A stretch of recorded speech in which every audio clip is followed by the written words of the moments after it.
Now, on the 21st of September 2021, a boat leaving Homa Bay Pier for Nduru Island capsized, resulting in 7 deaths. This is part of disturbing statistics where 5,000 deaths are reported annually on the lake due to navigation accidents caused by strong winds and sometimes outright overloading, as well as failure to use protective gear. Kevin Ogutu looks at maritime transport safety on Lake Victoria and the impact it has had on the lake's islands.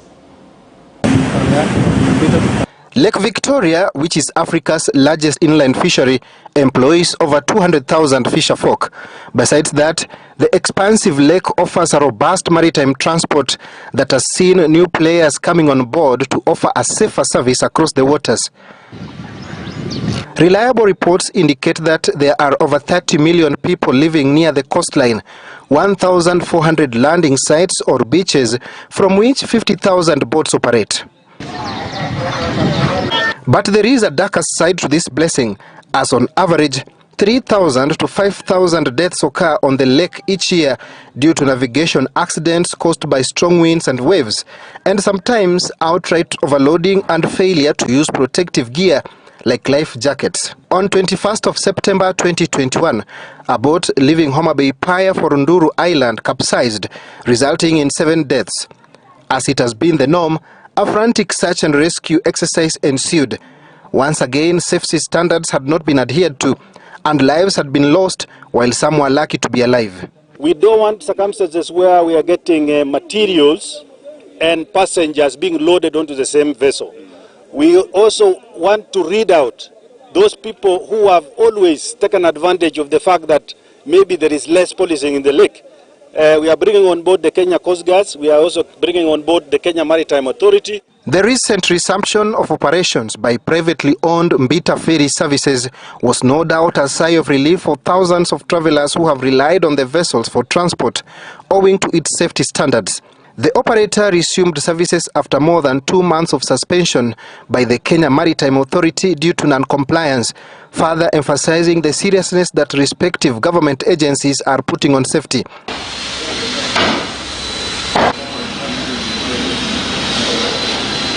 And along the shores of Lake Victoria in Kisumu County, a team of boat makers are busy here at the Globology Limited Yard. It is here that the huge hulls made from special aluminum metal are joined with the top section to form Waterbus, a catamaran vessel propelled by 2 engines. This has been a game changer on maritime transport on Lake Victoria, with a fixed timetable and strict adherence to safety.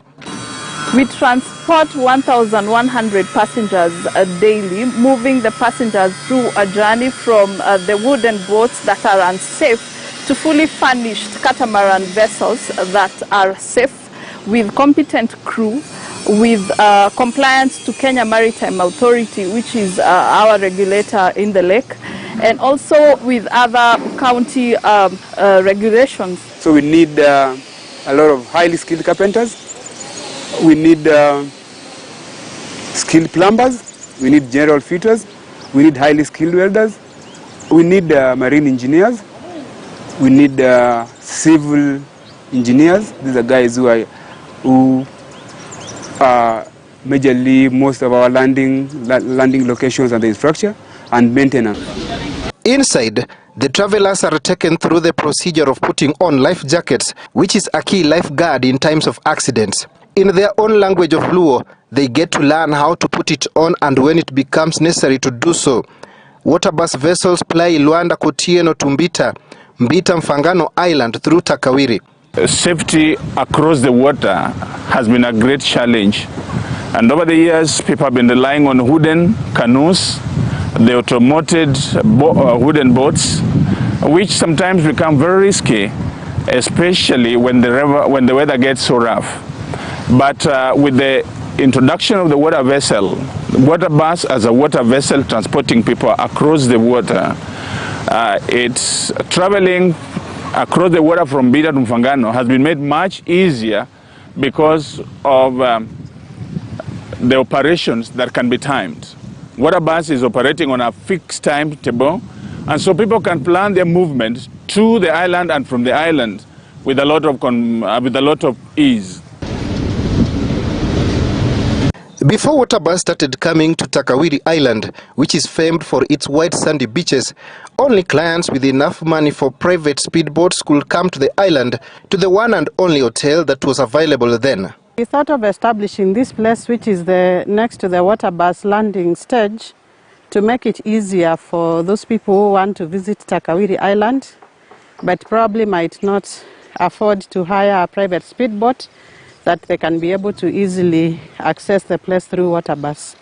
So one of the considerations was to provide guests to our main hotel an alternative place where they can visit either to sleep over or for the day, but also for other people that want to come even from different places.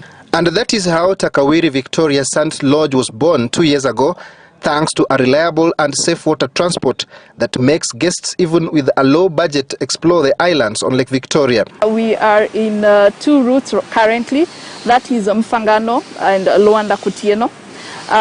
Way forward for the company, we are doing surveys for new routes, and very soon we'll be starting new operations in Sindo. The next operation where we'll start will be in Lamu, Mombasa, town itself. Then, but before then, we'll move to Uganda and Tanzania. Away from the island in Mbita mainland, even the boda operators and other occasional travelers are feeling the impact of having a safe transport option on the lake. Hapa Mbita kuna places different. Kuna places zingine zinaitwa Sindo, ni Magonga. Sasa unajua customer akikuwa Mfangano, akienda pale tunapata do mzuri juu kutoka hapa hadi Magonga ni almost 1000. The boat ilikuwa ndogo, and then time ya mawimbi unachapwa na maji, like hata ukisafiri unasafiri when you are uncomfortable, but with this you travel safe, everything is okay. The establishment of Kenya Coast Guard Service in 2019 was one step towards ensuring safety among Lake Victoria users, that is fishermen and maritime transport. And now the government has plans to use technology to monitor what is going on in the lake from the mainland. Kevin Ogutu, KTN News. Moving on, across the world, there is increasing movement towards electric vehicles.